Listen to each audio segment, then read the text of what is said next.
When my fiancée cheated, she said I wasn't enough. She told everyone I was just a stepping stone. 3 years later, she came back crying. But it was too late. The betrayal that shattered me. I always believed that love was unbreakable, that trust was sacred. When I proposed to Claire, I was certain she was my forever. We had been together for 4 years, weathering every storm, dreaming of a future built on love, respect, and unwavering commitment. The wedding was set, an intimate ceremony, nothing extravagant, but filled with people who truly mattered to us. Or so I thought. It was 3 weeks before the big day when the first crack appeared. Claire became distant, often lost in thought, her phone glued to her hand. At first, I dismissed it as wedding stress. But the late-night texts, the hushed phone calls, the way she suddenly seemed unimpressed by everything I did, something was off. Then came the night that shattered me. I had planned a simple, romantic evening, just the two of us, away from the chaos of wedding preparations. A small dinner at our favorite spot, a quiet reminder of why we were doing this. But Claire didn't show up. No texts, no calls, just silence. Panic twisted my gut, and after an hour of waiting, I drove to her apartment, my mind buzzing with every possible scenario, none as bad as what I was about to discover. Her car was parked outside, lights on inside. I still remember the exact moment I stepped through the door, the way my breath caught in my throat, the sickening realization creeping up my spine. There she was, in his arms, Daniel Lockwood, the man whose presence had always made me uneasy. Rich, arrogant, a trust fund baby who never had to work for anything in his life. She saw me. For a fleeting second, guilt flickered in her eyes, but it was gone just as quickly, replaced by something else, relief. As if she had been caught and was finally free from the burden of pretending. "You weren't supposed to find out like this," she said, wrapping a silk robe around herself. Her voice was eerily calm, as if she wasn't standing there, half-dressed, in another man's arms. "Like this." My voice barely came out. "Claire, we're getting married." She sighed, shaking her head. "No, we're not. Not anymore. I was going to tell you, but honestly, this is for the best. You and I, we're too different. I need someone who can give me the life I deserve." I felt the world tilt. "The life you deserve?" "Claire, we built everything together." Daniel, standing there like the smug bastard he was, chuckled. "Face it, man. You were just a stepping stone. Claire deserves more than some middle-class dreamer trying to make ends meet." His words stung, but her silence was the true dagger to my heart. She didn't deny it, didn't even try to soften the blow. Instead, she reached for my hand, almost as if she pitied me. "You're a good guy, but good guys don't win in the real world." I stood there, hollow, my dreams turning to ash around me. And then, as if to twist the knife, she leaned in and whispered, "You'll thank me one day." I walked away that night, a shattered man. But what she didn't know, what neither of them knew, was that I wouldn't stay broken forever. One day, she would regret this. And when that day came, I would be the one standing tall, watching her crumble. The days following Claire's betrayal were a blur of heartbreak and humiliation. Word of our broken engagement spread like wildfire. I didn't tell anyone what had happened, didn't need to. Claire made sure everyone knew her version first. According to her, I was the problem. She painted me as an insecure, jealous man who couldn't handle her success, who was threatened by her friendships. She told our mutual friends that I had always been too small-minded to accept her ambitious nature, that I had made her feel suffocated and unfulfilled. And worst of all, she claimed that she left me, as if she had gracefully walked away from a toxic relationship, rather than being caught cheating in the most grotesque way possible. At first, I didn't respond. I couldn't. I was too busy trying to pick up the pieces of my life. But silence only fueled the rumors. Friends who had once celebrated our love now whispered behind my back. Invitations to gatherings stopped coming. I wasn't just heartbroken, I was erased. Meanwhile, Claire and Daniel flourished. They made their relationship public within days of our engagement ending. Pictures of them at extravagant events flooded social media, champagne in hand, designer outfits, beaming smiles. The same Claire who once said she didn't care about money was now living in a world of luxury, while I struggled just to get through the day. But the real blow came a few weeks later when I was invited to a mutual friend's party. I had debated not going, but something in me, A stubborn, masochistic need to prove that I wasn't broken pushed me to attend. Big mistake. As soon as I stepped inside, I could feel the shift in energy. Conversations hushed. Eyes darted toward me, then away just as quickly. Then, like a perfectly scripted scene, Claire and Daniel arrived, hands intertwined. I should have left. I should have spared myself. But I stayed, watching as they basked in their newfound attention. And then Claire, in her infinite cruelty, decided to approach me. "Oh wow, I didn't expect you to be here," she said with a smile that dripped with artificial sweetness. "You look, well." I clenched my jaw, my hands forming fists in my pockets. "Didn't realize I needed your permission to exist." She laughed, touching Daniel's arm as if to remind me what I had lost. "No need to be bitter. You and I had a good run. But some people are just meant for bigger things." Daniel smirked. "Yeah, man. No hard feelings. Life's about moving up." And that was when it happened. The moment that would haunt me for years. Claire took a sip of her drink and said, loud enough for everyone around us to hear, "You should be happy for me. I mean, come on. Did you really think you could give me the life I deserve?" Laughter rippled through the crowd. My humiliation was complete. I had never felt smaller, never felt more powerless. I turned and walked out, the echoes of their laughter chasing me into the night. I hit rock bottom that evening. But in that darkness, a fire ignited inside me. Claire wanted a man who could give her the world? Fine. I'd become that man, but not for her. Never for her. I wish I could say that after that night, I found the strength to move on instantly. But that would be a lie. The truth is, I crumbled. Completely. I stopped answering calls. Stopped going out. My once thriving career took a hit because I just couldn't find the motivation to push forward. Every morning, I woke up feeling like I had been hollowed out, like some essential part of me had been taken away and I'd never get it back. The worst part? The nights. I'd lie in bed, replaying everything in my head over and over again. The way Claire looked at me with pity. The way Daniel smirked, as if he had won. The laughter of the people I once called friends. The humiliation, the rage, the helplessness. It all gnawed at me, refusing to let me sleep. I drowned myself in self-loathing, convinced that I was the failure they had made me out to be. Then came the drinking. It started with just a few drinks at night to help me sleep. But soon, I needed more. I'd wake up with splitting headaches, only to reach for another bottle to numb the pain. I wasn't living, I was existing. And deep down, I hated myself for it. But rock bottom has a way of forcing clarity upon you. And my wake-up call came in the form of an eviction notice. I had been so caught up in my downward spiral that I had neglected everything. Work, bills, even my own basic well-being. My landlord wasn't interested in my excuses. I had a week to either pay what I owed or get out. That was the moment something in me snapped. I stood there, holding that piece of paper in my shaking hands, and for the first time in months, I felt something other than despair. Anger, not just at Claire, not just at Daniel, but at myself. I had let them break me. I had handed them the power to ruin me, and they had taken full advantage of it. And if I kept going down this path, they would win. And I refused to let that happen.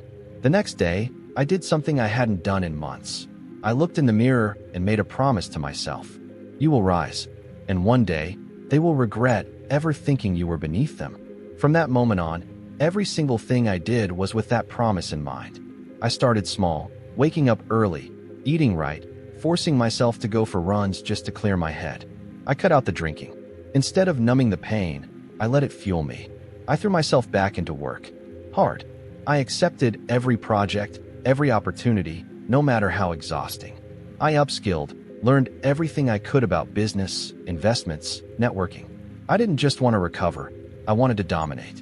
And slowly, things started changing. The late nights turned into progress. The exhaustion turned into results. The man I had once been, the man Claire had discarded, was gone. In his place, someone new was emerging. Someone sharper, smarter, relentless.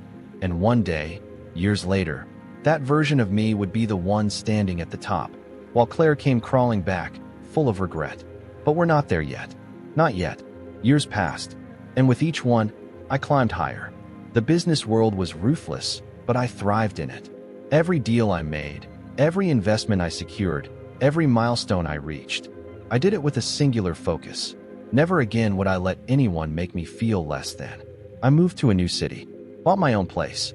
upgraded from a struggling employee to a self-made success story. I wasn't just surviving, I was dominating. My name carried weight now.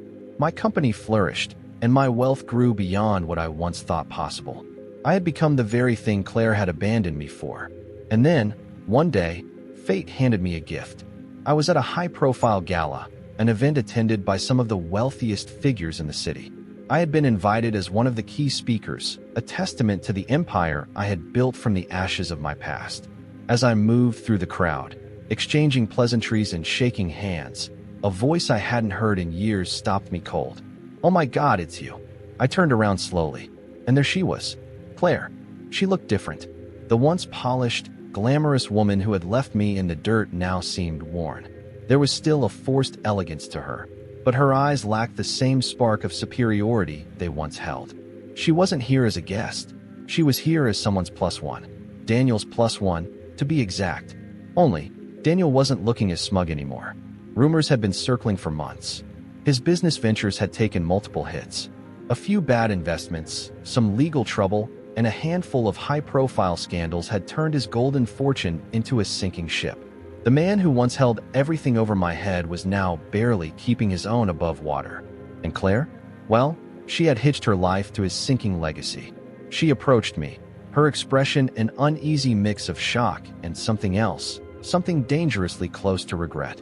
"I can't believe it's you," she breathed, eyes scanning me as if trying to reconcile the man before her with the one she had left behind. "You look amazing." I smiled, the kind of smile that didn't quite reach my eyes. "I know." She let out a breathy laugh, but there was nervousness behind it. "Wow. I mean, I heard about you. Your success. But seeing you here, like this, it's surreal." I tilted my head slightly. "Why is that? Didn't think I was capable of rising without you." Her smile faltered. "That's not what I meant.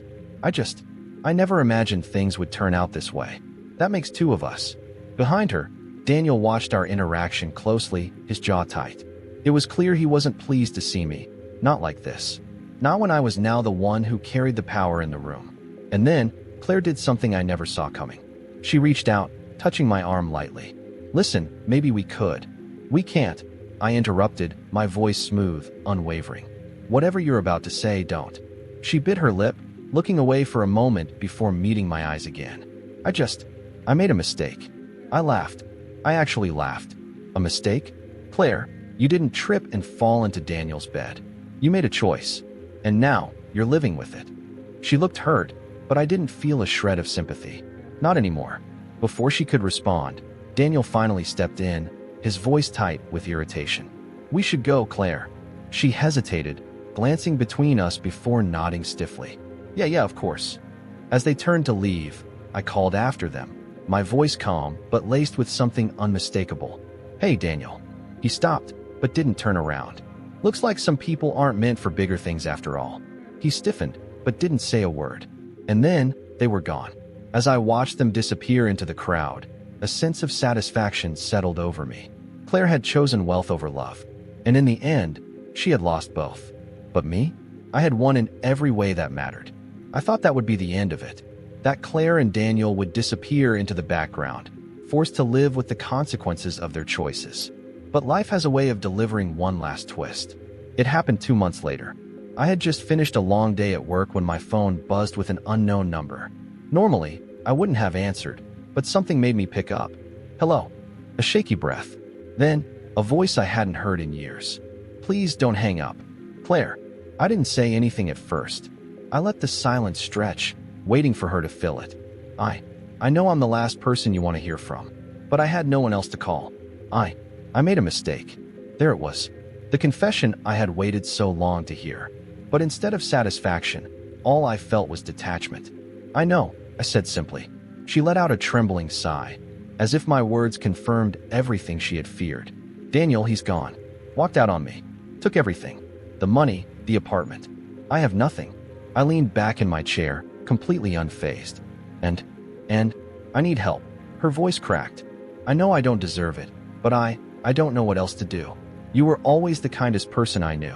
The only person who ever really loved me. Please, just give me a chance to make things right." Oh, there it was. The plea. The desperation.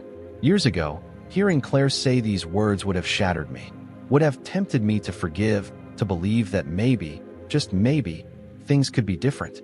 But I wasn't that man anymore. I stood, walking toward the large window of my penthouse, looking down at the city that I had conquered. "Claire, tell me something," I said, my voice steady. "Do you remember the last thing you said to me before you left?" Silence. Then, softly, "You'll thank me one day." I smiled. "And you know what? You were right. I do thank you. Because without you, I never would have become who I am today." Her breath hitched. Then you understand. We can start over. I can be better, I swear." I chuckled, shaking my head. "Claire, you were the worst thing that ever happened to me, and I'll never make the mistake of letting you in again." Silence. Then, a quiet sob. "Please, I have nothing." I reached into my desk drawer and pulled out an envelope, one I had prepared for a moment just like this. Inside was a letter I had written years ago, in my lowest moment. A reminder of who I was and who I had vowed to become. "I left something for you at the front desk," I said. "Go pick it up." She sniffled. "You're helping me?" I didn't answer, just hung up. An hour later, I got a text. Just one word. Why? Because when she opened the envelope, she didn't find money, or an apology, or any kind of rescue. She found a copy of the wedding invitation she had thrown away all those years ago, and attached to it was a note, written in my own handwriting. "Some people are meant for bigger things. You were right about that, but it was never you. Goodbye, Claire." I put my phone away, staring out at the skyline. For the first time in years, I felt truly, completely free. That night, after I sent Claire that letter, I sat alone in my penthouse, staring at the skyline. For years, I had imagined this moment. Her regret, her desperation, her realization that she had thrown away the best thing she ever had. And yet, now that it had happened, I didn't feel the triumph I once thought I would. I felt something better. Closure. Claire was no longer a ghost haunting my past. She was just a woman who had made a choice and had to live with it. And I was a man who had moved on, not because I needed revenge, but because I had outgrown the version of myself that once thought I needed her to be happy. For the longest time, I had equated success with proving her wrong. But success wasn't about Claire. It was never about Daniel. It was never about making anyone regret losing me. It was about me. About becoming someone who no longer needed validation from those who never valued him. The next morning, I woke up feeling lighter than I had in years. I went for a run, let the crisp air fill my lungs, and for the first time in forever, I ran without the weight of the past slowing me down. I thought back to the boy who had stood in that party years ago, humiliated, broken, and feeling like nothing. I wanted to tell him, it gets better. You don't have to chase after the people who leave you behind.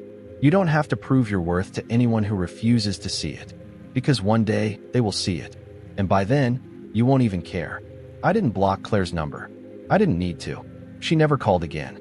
And as I stood on the balcony, looking out at the city I had conquered, I realized that my biggest victory wasn't the wealth, the success, or the power. It was the fact that I no longer needed any of it to feel whole. I was free.